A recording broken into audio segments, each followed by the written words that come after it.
Katibu wa wazazi wilaya ya Mbogwe Comrade John Ntugwa leo hii tarehe 12 mwezi wa 3 mwaka 2026 ameendelea na ziara yake katika kata ya Nyakafuru wilaya ya Mbogwe na ameweza kuelezea mambo mbalimbali.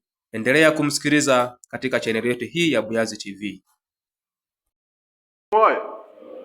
Uhai wa jumuiya utakuwa dhabiti na utaonekana wazi endapo jumuiya yetu tutafanya vikao vinavyotajwa kuanzia tawi kwa wakati. CCM oyee! Sasa hivi baadhi ya kata ukipita utawakuta viongozi wa kata angalau wale wangapi? Utamkuta mwenyekiti yupo anafahamika, halafu utamkuta katibu yupo anafahamika, na malezi yupo anafahamika. CCM oyee!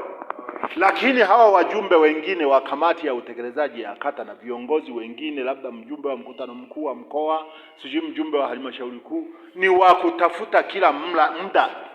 Ni kitu ambacho hakiwezekani. Hatuwezi kuendesha jumuiya kwa staili hiyo. Itaendelea jumuiya yetu kutiliwa mashaka juu ya uhai wake kila wakati. CCM oyee! Ndugu zangu, jumuiya yetu ni kubwa sana. Sasa kwa ukubwa wa jumuiya hii, haifai tuwe na jumuiya ya kutafuta kila wakati. Tunatakiwa tuwe na jumuiya ambayo ipo kila muda. CCM oyee! Ukiitafuta jumuiya ya wazazi kwenye tawi unaikuta viongozi wake wanafahamika, wajumbe wake wa kamati za utekelezaji hata pale mtaani wanapoishi wanafahamika. Tunahitaji jumuiya ya namna hiyo. Kwa hiyo viongozi, hili ndio jukumu ambalo tunatakiwa tulitekeleze.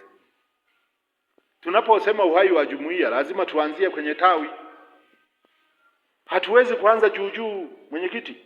Lazima tuanze kwenye tawi. Nyinyi wajumbe wa jumuiya wa kamati za utekelezaji, jumuiya ya wazazi mlioko hapa, unaweza ukakuta hata viongozi wa chama wa maeneo ya matawi yenu hawawajui. Unaweza ukakuta balozi ambaye ni mwenyekiti wa shina, wewe mjumbe wa kamati ya utekelezaji ya wazazi unaishi kwenye shina lile, hata balozi hakujui kwamba na wewe ni kiongozi. Jamani, huo ni uongo. CCM oyee!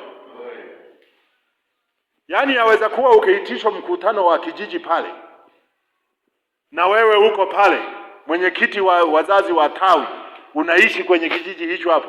Mwenyekiti jamani, si ni mtu mkubwa kabisa ndani ya chama?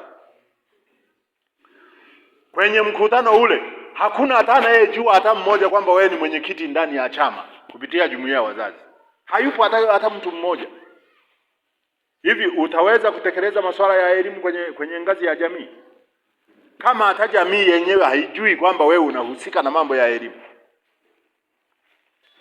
Tutumie muda wetu wa uongozi kujitambulisha hata kwa jamii, ifahamu sisi ni viongozi tunaotokana na jumuiya ambayo ilikabidhiwa kusimamia mambo matano. CCM oyee! Jamii tufahamu ili iwe rahisi kupata taarifa za elimu, taarifa za mazingira, taarifa za afya na mambo mengine kwa urahisi. Ikipatikana changamoto hata kwenye zahanati, ili uweze kupata majibu, lazima kamati ya utekelezaji ichukue kwa uzito hiyo taarifa. Halafu ichukue hatua za makusudi kuwashirikisha wataalamu wanaohusiana na afya kwenye eneo la ngazi ya kijiji ili kupata majibu kabla wananchi hawajaanza kupiga kelele. CCM oyee! Sisi ndio wapokeaji wa changamoto za wananchi ili